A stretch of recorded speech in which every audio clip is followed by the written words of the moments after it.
Hey everybody, welcome to the Mailbag edition of the WWE podcast. This is where things can get fun, interesting, controversial, and all of the above. Right, so this is where you guys have a voice. This is the show for you to call in, to email us, and let us know your thoughts and opinions or questions or comments that you have on the WWE product. And again, if you're interested in emailing us, you can do so at realwwepodcast@gmail.com. And let's get to the emails first. So this one comes to us from Jeremy from South Dakota. He says, I've been thinking about this since Goldberg showed up. Drew drops the WWE belt to Goldberg, giving us Roman versus Drew and Goldberg versus The Fiend for the WrestleMania card. What are your thoughts on this? The more I think about it, Jeremy, I almost called you Drew. I just have Drew on the mind. The more I think about it, Jeremy, first of all, thank you for the email. I'm really starting to believe that Goldberg wins. I'm really starting to believe, the more I think about it, that Goldberg captures the WWE Championship. Because Vince believes that somehow Goldberg being champion heading into WrestleMania is more valuable and has better name recognition than does Drew going into WrestleMania, which I think is a complete farce and nonsense. But I unfortunately think that's what Vince thinks. So if he drops the belt to Goldberg, and then Goldberg challenges The Fiend, that could be The Fiend's retribution for WrestleMania, where he I guess makes good, WWE makes good on the loss that he suffered from Goldberg in the past. If y'all remember, Goldberg's the only one that pinned The Fiend, which I completely disagree with wholeheartedly to my core. So yes, that's absolutely possible. We get Goldberg versus The Fiend.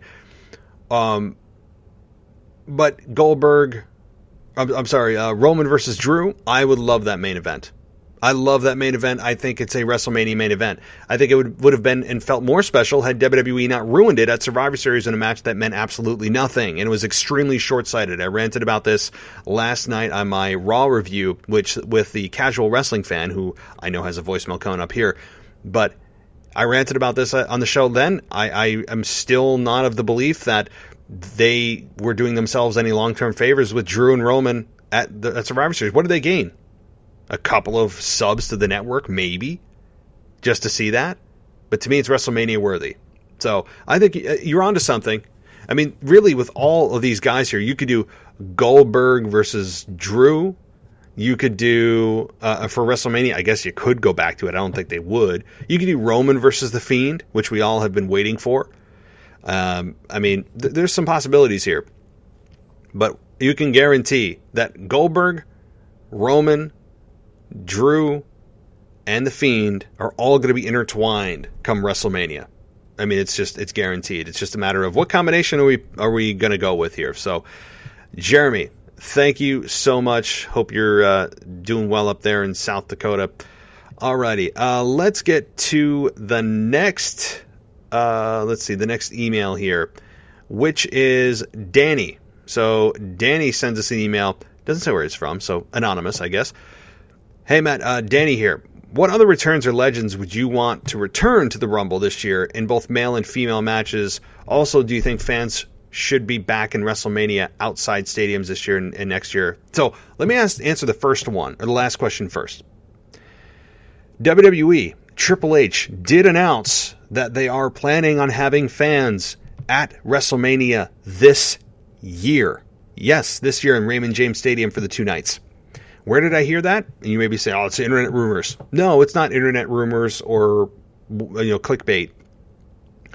It was on the Michael Kay show. You may or may not know who Michael Kay is. He's the voice of the New York Yankees.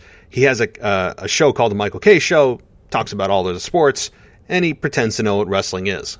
He's gone to WrestleMania, but Michael Kay, when you hear him talk and interview Triple H, which is the interview I'm referring to just this couple of days ago, you can tell he doesn't really quite get it, right? He generally knows what wrestling is, but he's not a true fan, and that's fine. It's cool. I mean, he made a living out of quote real sports with baseball and the like. So, but nonetheless, that's where I heard it. If you want to go check it out, go to the Michael Kay Show. There's your free promotion, Michael Kay, for Apple Podcasts, wherever, and go to the Triple H interview, and you'll be able to hear it firsthand there. And Triple H did say that that's the plan.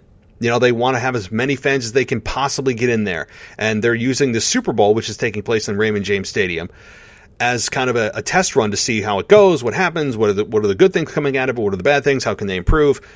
And they also have a little more lead time to get things into place in somewhat mid-April, I guess, April 10th and 11th. So I think it's a good plan, and I do believe that they plan on having people there. So how about that, guys?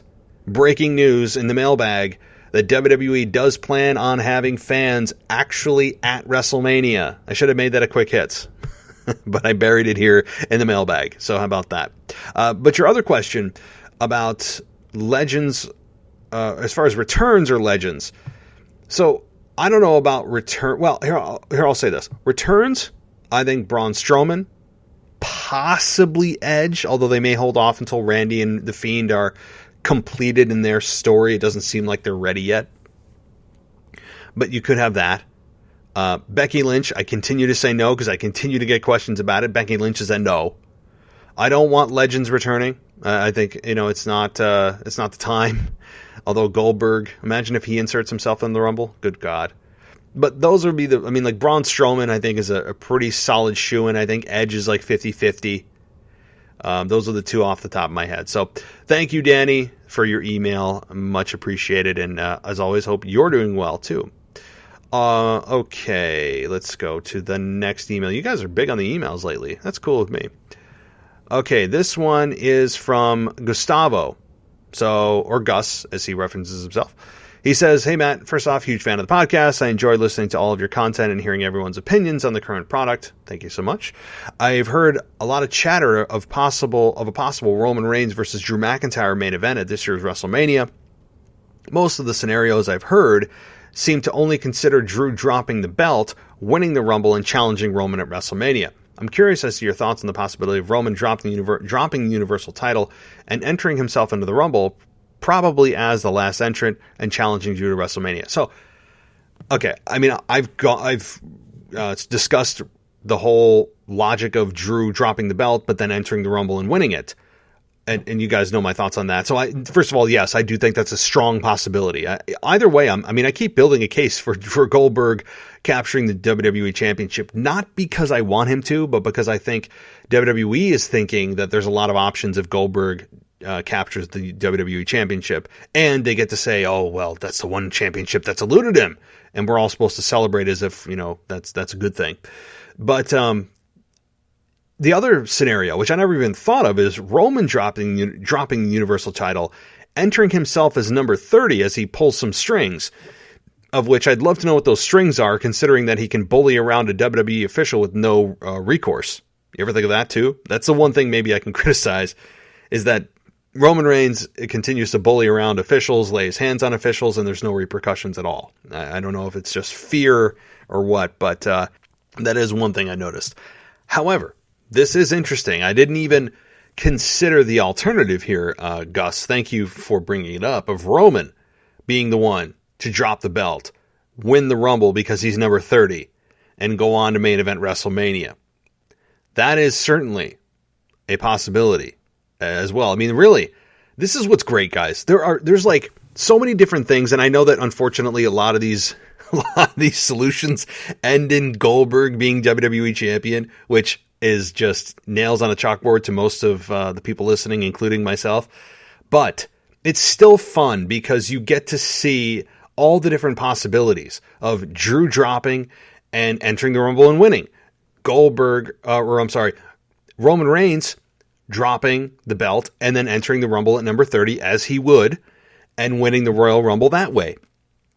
There is certainly a lot of cases and scenarios here, which is great. And so, Gus, thank you for your question and making us critically think.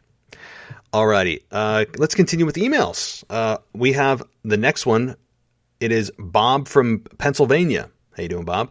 He says, "Good morning. I've been a fan of WWE/WWF for 30 plus years, who now lives in Northeast Pennsylvania, born and raised in upstate New York in Troy, 518.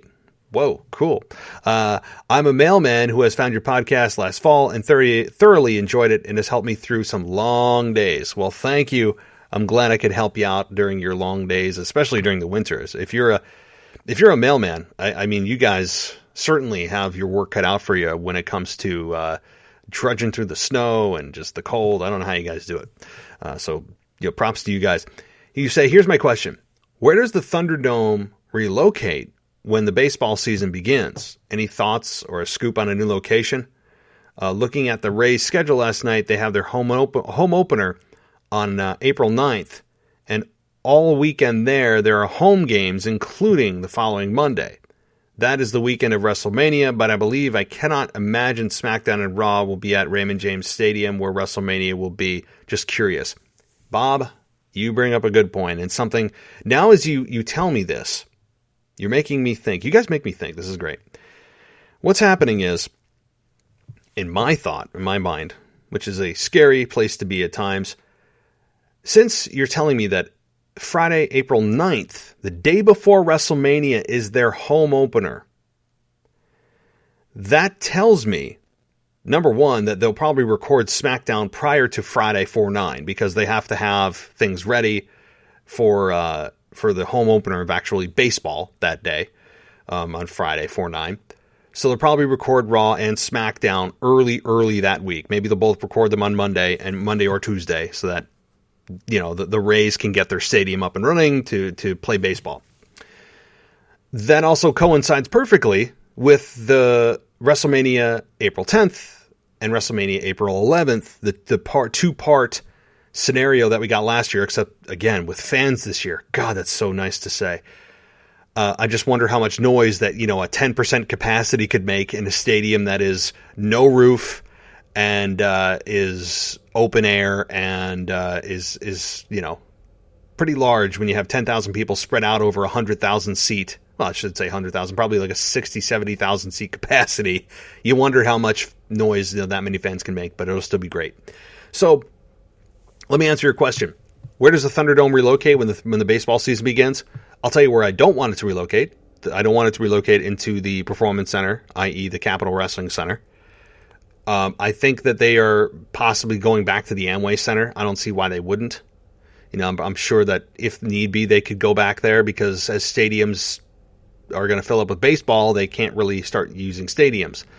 So yes, that's where I think they're going to go if the pandemic still is as the way it stands and they're not traveling, which I expect probably not until the fall, unfortunately.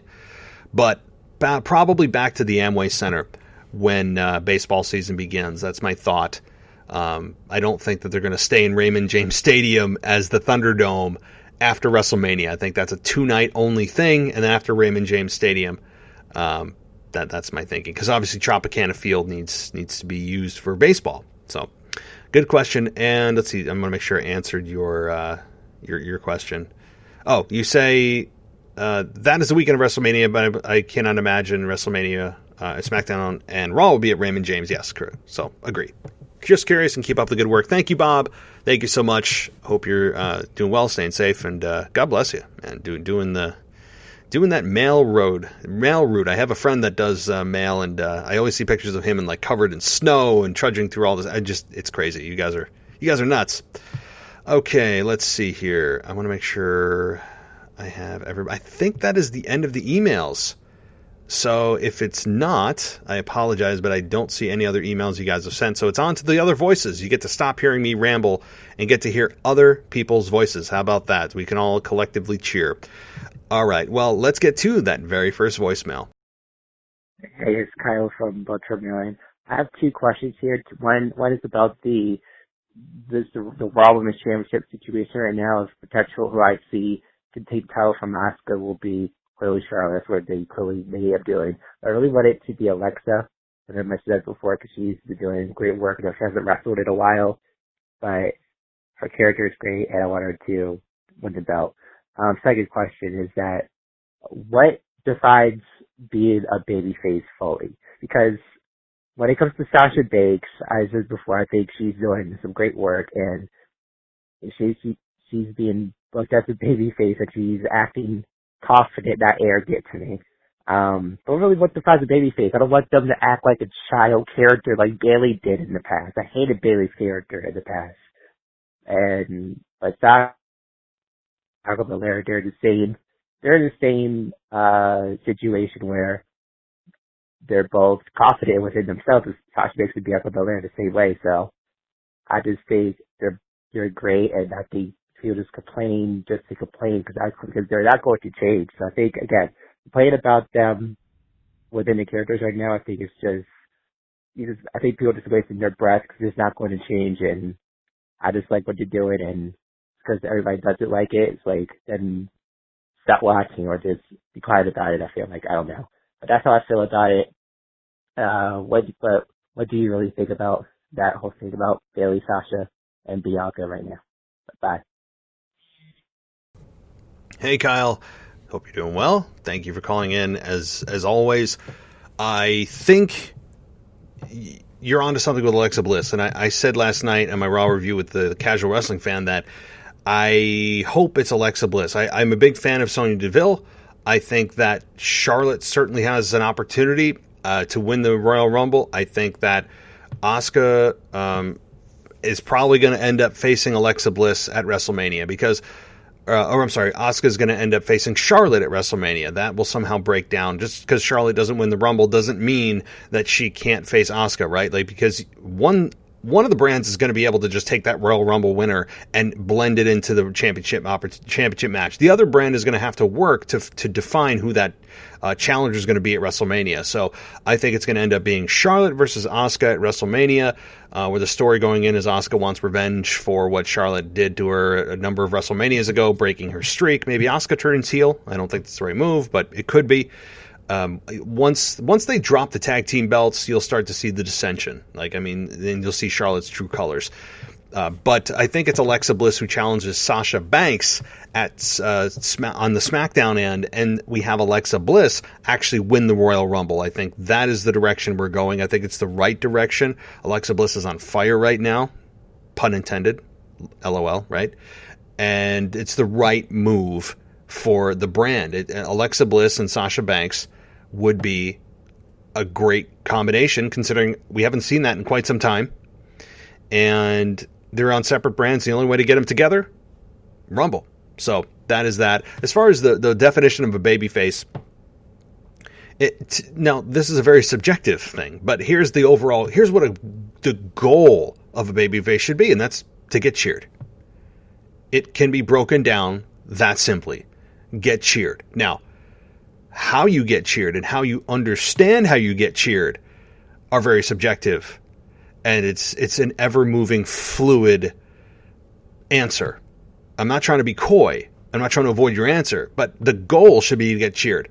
And when you're a babyface, or at least cast as a babyface against an evil character, and you're not getting cheered, you're getting booed, something's wrong. Bailey is you're right. She shouldn't. I am not a fan of the happy-go-lucky, smiling, just constantly happy character that was Bailey. I really got kind of sick of her. She actually got booed during one of her promos at one point, which I loved. And for whatever reason, Vince just has this just permanent definition of a babyface that you gotta always smile when you're coming out. Why? Right? Stone Cold Steve Austin, as the ultimate babyface in the history of wrestling, never smiled coming out to the ring unless it was kind of like an evil, disingenuous smile. Undertaker, how often does he smile? I mean, think about it. Kane, underrated guy. Babyface and heel, babyface heel. But my point is, the babyface doesn't always have to smile. Certainly not. They don't always have to declare that they are a fighting champion. Why do we always have to hear that from everyone? I ranted about this a number of weeks ago, too. I don't know why we always need to hear that. Why do we always need to hear that they're a fighting champion to give anyone an opportunity? It makes you look like a damn fool. It makes you look like a fool, and it devalues the belts. Okay, the payoff or the benefactor of you declaring that you're a fighting champion does not offset the demonetization and devaluing you're doing to the championship you're holding because you're giving anyone an opportunity. It's just ridiculous. So, nonetheless, Defining a babyface is somebody that gets the crowd on their side. It's somebody that is relatable. It's a character that's relatable, that people can live vicariously through and connect with. And I know I'm being vague, but that's what it is, because it's hard to get down to specifics, because it depends on the character that you're trying to portray as a babyface. But ultimately, that's the reaction you want. You want an emotional connection with the fans that they can live vicariously through, that feels authentic. And I would disagree with you about Sasha Banks. I mean, I know you do every week, and that's cool. Like, that's what this is for. This forum is for debate and for differing opinions, and that's fine. And I'm glad you like Sasha Banks, and I'm glad you think she's a likable character. I, on the other hand, do not. And I would beg to differ that if this was in front of a crowd at WrestleMania, which it very well may be this year, that Alexa Bliss would get cheered over Sasha Banks. I would beg to differ that even though Sasha Banks will be cast as a babyface, that Alexa Bliss would get cheered over her. I don't think Sasha Banks is likable at all. I think she's come across arrogant. She has never told us why she's suddenly supposed to be liked. She's the same character she was with Bayley. She just has the head shake, kind of like, sister, kind of feel. I'm not a fan of that crap. She's very unlikable to me. That said, she's a great performer. I just think she's miscast. I think Sasha Banks as a heel is much more enjoyable, personally, because she just is naturally unlikable when she does her babyface shtick, I think. I know that I'm probably speaking in the minority, and that's fine. That's cool. That's what we're here for. So, alrighty. Thank you, Kyle. Let's get to the next one. Hey, Matt. The Casual Wrestling Fan here. I got to say, I had a great time on your show.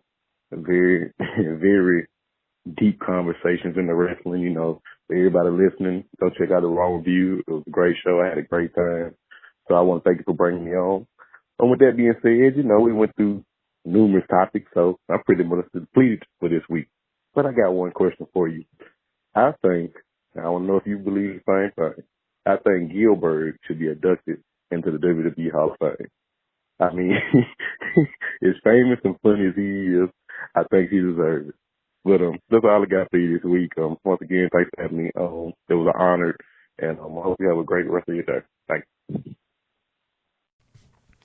It would not be a mailbag episode without Mr. Casual Wrestling Fan. And he's right. If you haven't checked out the Raw review, I mean, we talked for almost 2 hours. It was crazy about Raw and obviously a ton of other topics with Rumble and Mania and fantasy booking. It was great. So, yes, agreed that it was a blast. So thank you for coming on and taking the time to out of your night to talk. So your question, I knew I didn't exhaust all of your questions. I knew you had to have something in there. And your question about Gilbert being inducted into the Hall of Fame, I literally laughed as you said it. But then after I laughed, I thought about it some more. And I'm thinking, well, Drew Carey's in the Hall of Fame for wrestling. I mean, they do kind of have a not so serious. I think Kid Rock, of all people, is in the Hall of Fame for WWE. Of course, it's in their celebrity wing. But you can't even put Gilbert in the celebrity wing. I mean, what would you call him? You know, I don't know. In the imposter wing of the Hall of Fame or greatest impersonation wing, it would be. Now, here's what I'll say. I agree that he is an entertaining character. In his own right, he has made a living to some degree. I mean, he's there every 5 to 10 years, but he's made a living out of mocking Goldberg. He's a hilariously perfect imposter for Goldberg. I agree. I'm a big fan of the Gilbert nonsense character that he does and all the facial expressions. I agree. But here's the thing: is that Hall of Fame worthy? I don't think so. I mean, I don't think it's Hall of Fame worthy in the traditional sense of the Hall of Fame, where like Bret Hart, Hogan, Austin, Rock, where they all live. Does Gilbert really belong there? You know, if they created a separate wing. And I say wing in theoretical terms because there's no physical Hall of Fame. But if they created a separate category of Hall of Fame, I'd be on board for that. But for the traditional Hall of Fame where all the legends are, like Eddie Guerrero, I mean, no, I don't think so. But I hear what you're saying. I just don't think there's a category that fits Gilbert to put him in the Hall of Fame right now. So, alrighty, well, let's continue on. Hey, Matt, it's Jim in New York. I'm the one whose message you deleted a couple of weeks ago, and I wasn't going to call back. after listening to that mailbag, it seemed like everybody else was basically agreeing with my point, which is this god-awful Goldberg going for the world title against Drew. But after listening to both mailbags this past week, there was one point I made that nobody, including yourself, has brought up yet, so I figured I'd give it a shot here. But February 2nd, Tuesday the 2nd, I'm marking that date on my calendar for your Raw review. That'll be for the Raw. That's the night after the Royal Rumble. And let's just say what you're thinking is going to happen, and a lot of the callers are saying what's going to happen, that Goldberg beats Drew fair and square, and that Drew then goes on to win the Rumble and challenge Roman Reigns. I've been listening to your podcast. I love them, but you nitpick the littlest things, and I can't imagine you would not be nitpicking that. You got Drew McIntyre who loses the title, then goes on to win the Rumble, and then says, I'm not going to challenge the guy that just beat me. I'm going to challenge Roman Reigns. It just doesn't really make any sense to me, and I could totally see you killing that, and I wouldn't blame you. The only way I could see that happening is if Roman Reigns were to interfere in the match and cost Drew the title. But again, nitpicking, there's no build-up to that. Why would Roman just do that? I guess something could happen earlier on in the pay-per-view, but whatever. I'm nitpicking here as well, but it's tough with the COVID that neither Drew or Goldberg has been on Raw. I think if they go in with both of them being faces, you can't have Goldberg beat Drew. I mean, you've been building this guy up. He's the only champion in history to win a title at WrestleMania and then successfully defend it later that night. Yokozuna came close in WrestleMania 9, but he did lose it to Hogan. He gets punted twice by Randy Orton. It shows up later on in the night. Then gets punted a third time. He's back the next week. They've been building this guy up. Even when he lost to Roman Reigns, he looked really good in defeat. I just feel like if they have him lose to a 55-year-old guy fair and square, it'll kill him. So I really don't think it would happen unless Roman did interfere. I'm guessing what they're looking to do here is have Drew just beat Goldberg flat out and try to build him up even more, like he beat a Hall of Famer. I agree with you. I don't think Goldberg holds as much esteem as he used to, but I'm guessing that's where they're going. But at any rate, I just wanted to comment on the thought of Drew losing the title, winning the Rumble, and then challenging Roman. To me, just really doesn't make sense unless Roman were to interfere. Thanks. Love the programs, and keep up the good work. Bye. Hey, Jim. So I like how you came right at me here, right? You're circling February 2nd. You go ahead and circle that date, because I'm glad you brought that up, because it did cross my mind. I just didn't vocalize it, about my theory regarding, again, this is a week and a half out. Things still could change, but as it stands, I'm still of the belief that Drew drops the belt and enters the Rumble and wins it, and then decides not to challenge the guy that just beat him. And you're thinking, oh my God, I would flip out about that. Why does it doesn't make any sense. Well, here's why I'd be okay with it. Number one, Drew McIntyre does not belong in the ring with Goldberg. Nobody belongs in the ring with Goldberg, right?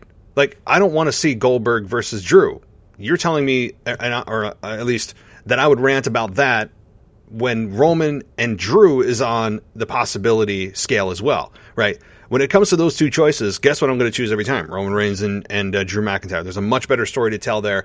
I would forego the logic that he would try to get revenge over a 55-year-old man instead of challenging the Universal Championship, which he has not won yet. That's another story. You could say, I've carried the WWE Championship for the better part of a year.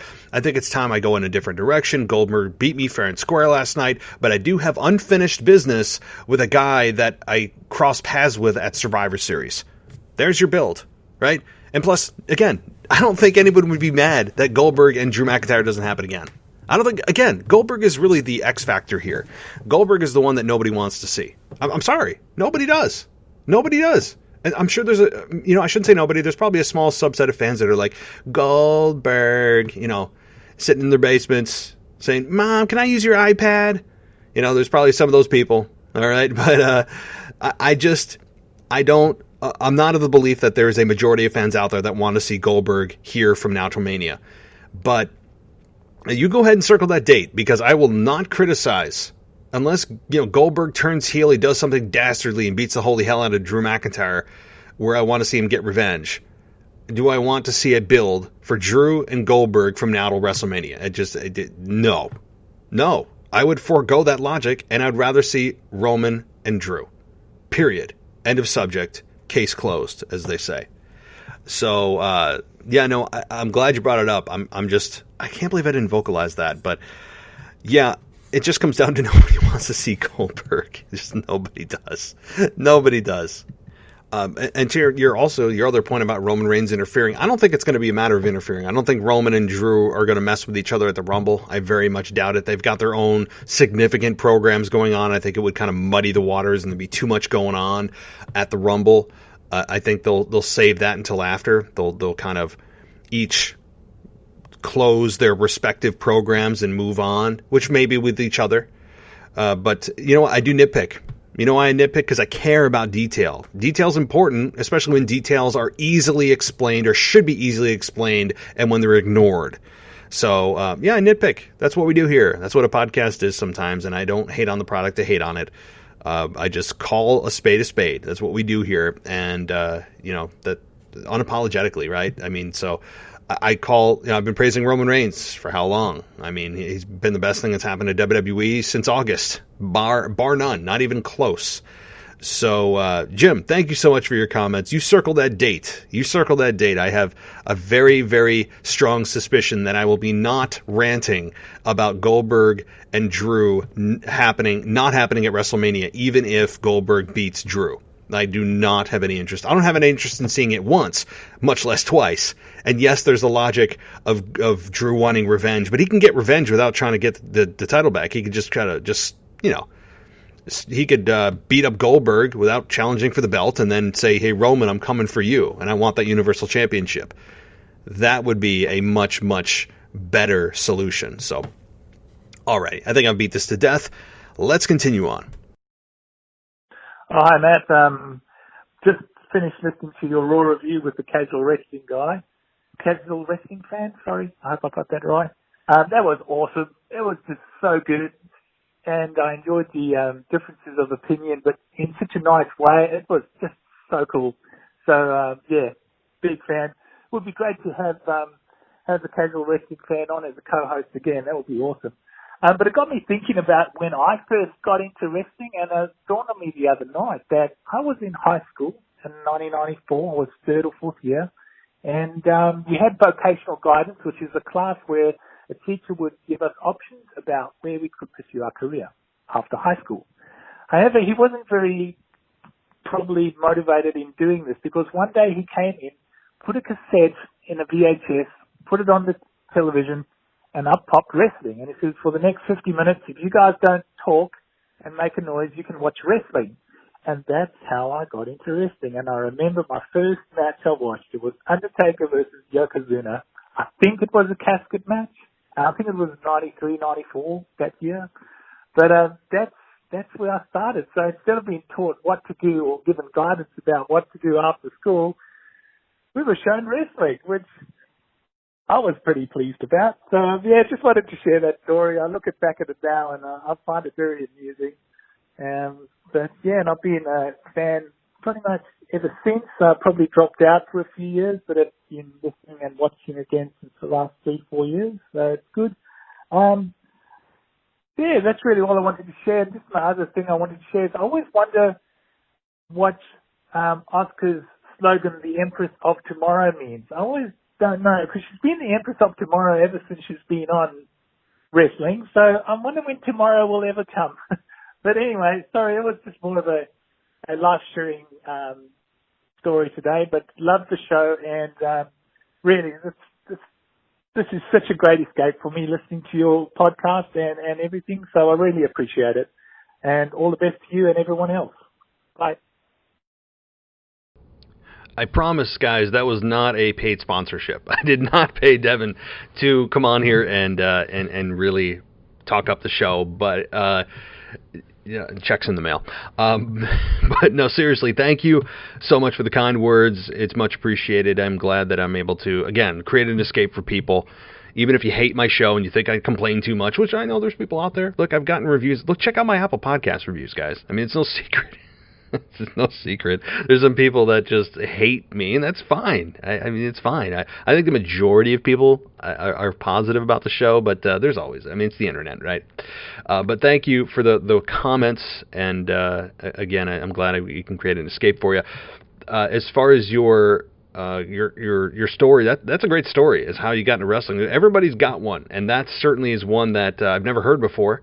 Usually it's like somebody in the family that watches it, or maybe you're the only one in the family sitting in front of the TV and they're making fun of you or whatever, and that's great. That's a really cool story of how you got into wrestling and being introduced to wrestling with that match with Yokozuna versus Undertaker. I was a few years after that, again, 97, and that was, I believe it was mid-90s with Yokozuna and Undertaker in a casket match.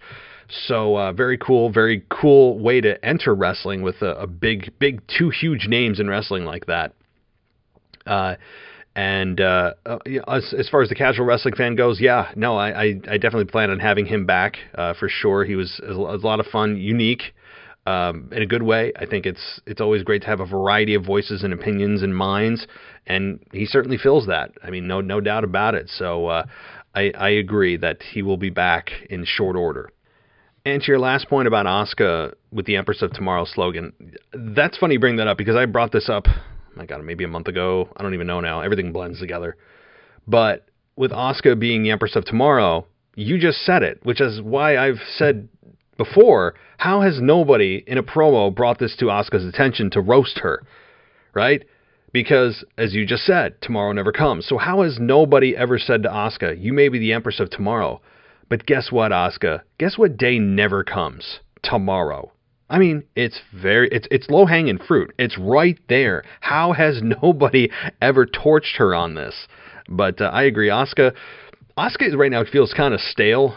You know, if you're going to ask me about a report card for Asuka, she is not defending the Raw Women's Championship, which has all been but forgotten, which is bizarre.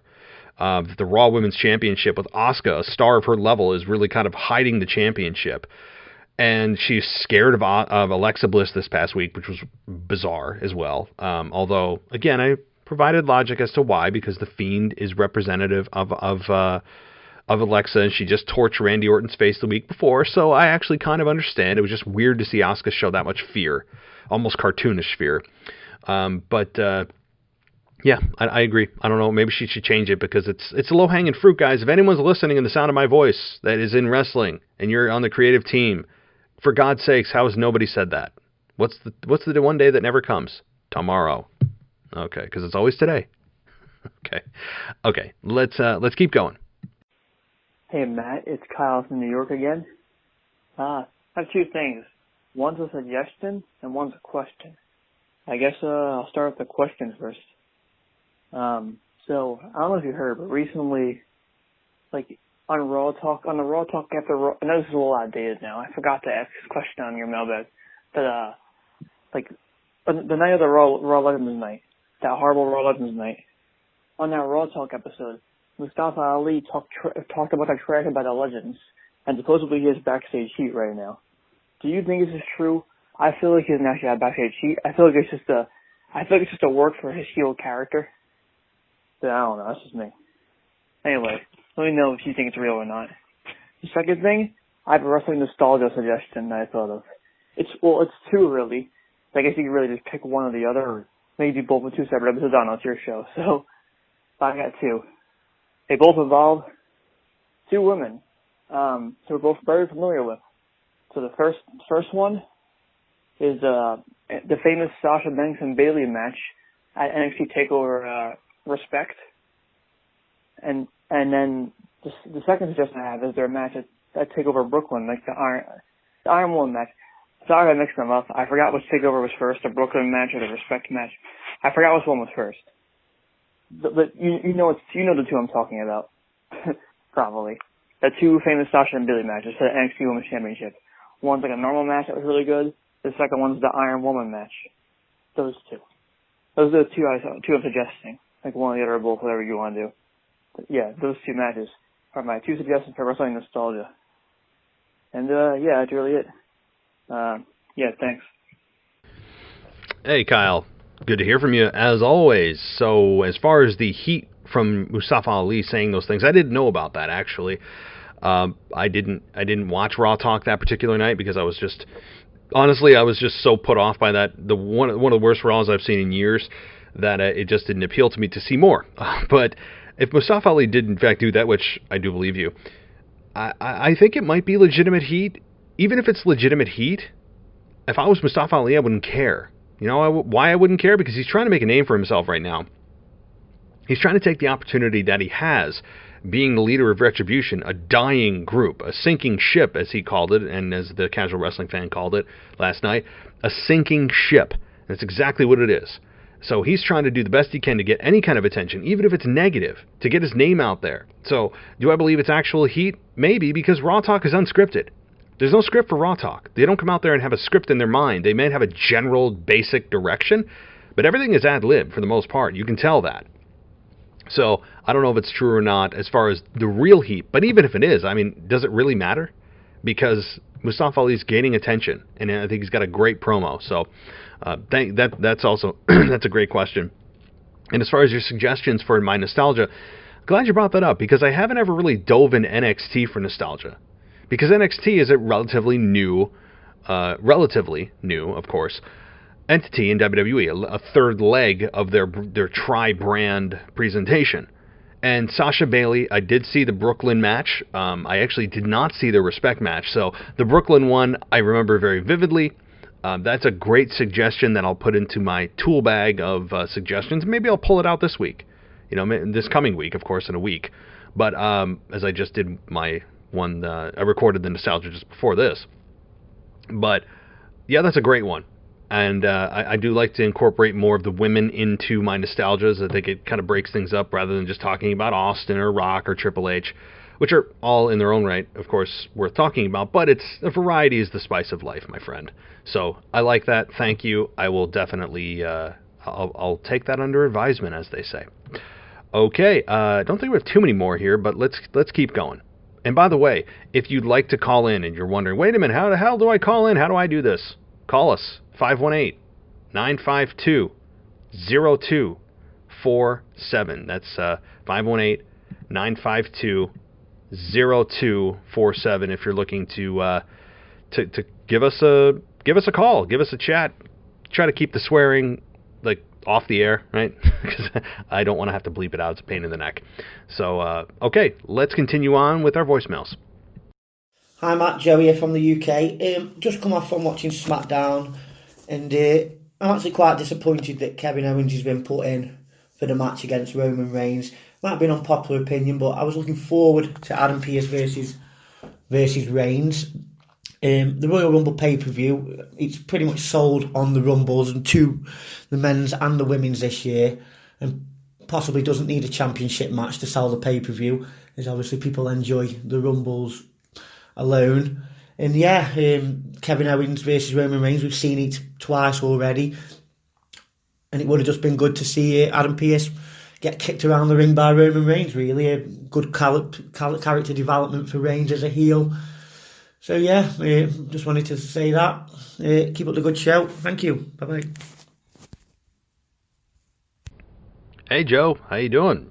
I hope you're doing over there across the pond in the UK. Hope all is well. You're staying safe over there, and glad to hear from you. And I will say this: we enjoy differing opinions on the show here. We welcome them. It's certainly not something that I've heard before. I've actually never heard anyone say that they want to see Adam Pearce versus Roman Reigns versus over Kevin Owens versus Roman Reigns. But look, I'm not going to hammer you over it. If that's what you wanted to see, then more power to you. I mean, I just don't think, honestly, that would have been a better choice given the lineup of the show. I mean, Adam Pearce is a guy that is, number one, he's not likable, right? Like, so if you wanted to see him get battered around the ring, I agree with that. Like, I want to see Adam Pearce get the holy hell beat out of him, which is really kind of contradictory given that Roman Reigns is doing such a great job as a heel. So a heel just beating up another heel, I would still cheer for Roman Reigns on that, because I just really don't like Adam Pearce. I think his character is obnoxious. I think he's got kind of a quiet arrogance about him. I don't like him at all.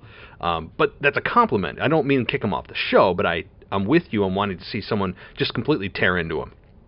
But that said, Kevin Owens, yeah, now we're back for round 3. And this is where people start to get a little antsy with, can we move on to another program? Can we move on? And I hear you. But in terms of, if people are worried about match quality and or story, both really favor Kevin Owens, because the story was that Roman Reigns and his cousin Jey Uso threw him off of some kind of staging area into a table, injuring him, which he was off, I think, for 1 week, selling the injury. So Kevin Owens coming back to get retribution makes total sense, and the match quality of Adam Pearce and Roman Reigns would have not been exactly, up to par. I mean, let's be honest, it would have been a slaughter. So there really would have been no point in watching that match, storyline-wise as well, and match quality of match, I should say. So those are my arguments against it, but I'm with you on that one piece about Adam Pearce, man. Adam Pearce is just... he's so unlikable, but they're not trying to make him that, right? They're actually trying to actively make him a likable character that's an authority figure. So there is that. But thank you, Joe. I'm glad to hear your differing opinion. And I think we have one more, and then we'll wrap up the show. So here we go. Hello, Matt. This is Sharon from Israel. One thing I wanted to talk with you about what happened in Raw this week. It's about how the Charlotte and Asuka are not defending each other when it's needed.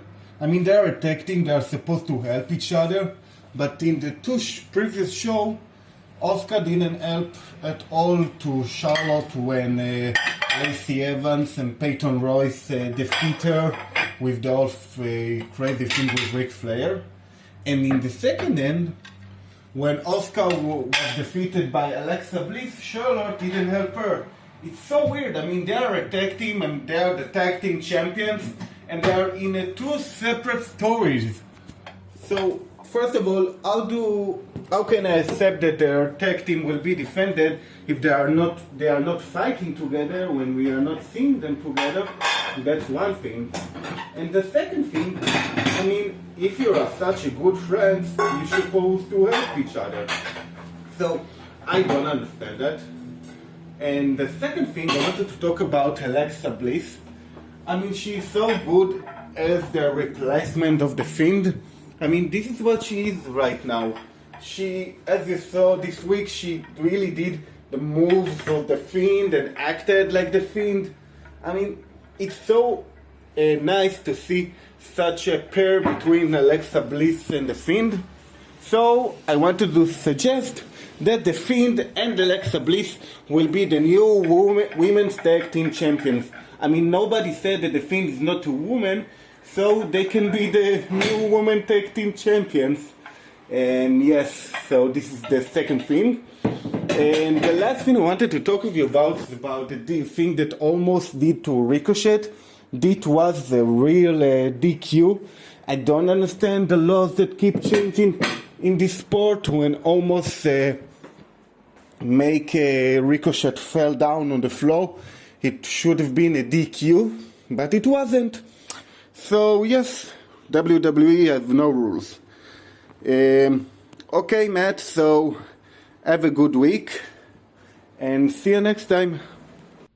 Hey, Sharon, thank you for taking the time out of your dishwashing. I hope that went well, to call in and voice your opinions. You bring up also great points. You guys, you really good voicemails this week with making me think of things and things I've totally missed or didn't bring up. With Charlotte and Asuka, yes, they did not come to each other's aid. Yet, a couple of weeks before, they were holding hands and all about respect, and they're sitting at commentary practically on each other's lap, couldn't get enough of each other, and smiling and hugging, and which didn't make any sense to me then, and kind of validates that false friendship this past week, where they don't help each other, they're completely ignored, they're doing their own thing. It also is a testament to the very, very big lack of focus that Vince McMahon has had on tag team championships forever. There's like glimpses of him with the men's tag team championships on both brands, focusing on them, thinking that they're actually going to take flight and actually be something that they're going to focus on and be a main event that particular night or that on the pay-per-view. And it never happens. It never materializes. There's hopes and glimpses of it, and then it just kind of falls flat. I mean, you want proof of it? When's the last time that a tag team championship match main evented a pay-per-view? Yeah, I'll wait. I mean, crickets. It just never doesn't happen. So that being said, you're right. And I think what's going to happen is that all of a sudden the tag team championships are going to come back into focus. The next time that they defend them, they'll lose them, which they should. And then they'll go on their own paths and probably end up together in a match. Charlotte versus Asuka at WrestleMania for the Raw Women's Championship. That's my thinking. I really think that's probably the case. But yeah, the tag team championships in WWE, just because of the way they book them, don't mean a whole lot.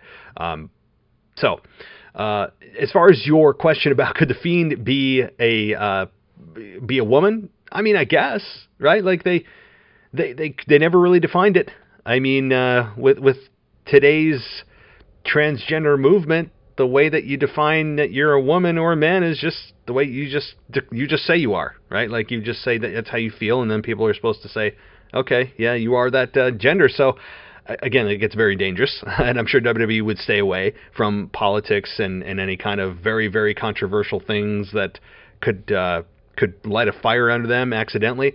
But yeah, I mean, it certainly could happen. I don't think it's likely, but Alexa Bliss and somebody else's tag team champions, maybe a returning Nikki Cross, who has been MIA. Maybe a returning Nikki Cross sees the darkness instead of the light and turns dark, and he has a little bit of a cult following, and Nikki Cross and Alexa Bliss go on a tear.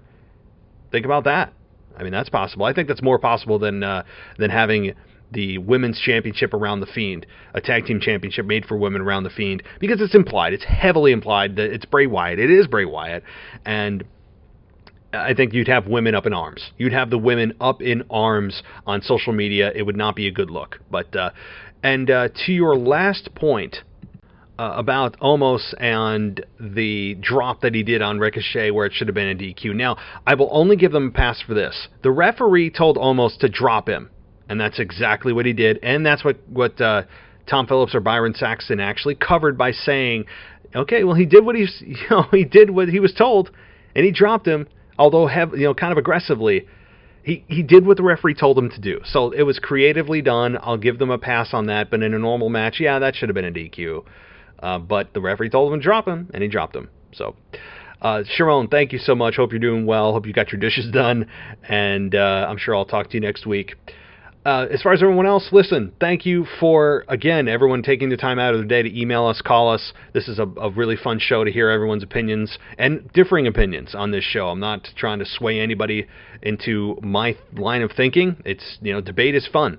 Debate is it's a healthy way to converse and share ideas, and I'm all for it. So thank you, everybody. As always, you can hit us up on email, realwwepodcast@gmail.com, or, of course, you can call the show and leave us a voicemail, and that number is 518-952-0247. So that'll do it for me this week, guys. As you know, Wednesdays are usually the last show that I host, and then we move on to our co-hosts who kind of take the baton, so to speak, the rest of the week, which will be Zach Smith covering your NXT show from tonight, airing, actually it's already over, but that'll be tomorrow. And then Rivalries with Anthony DeMarco coming on Friday.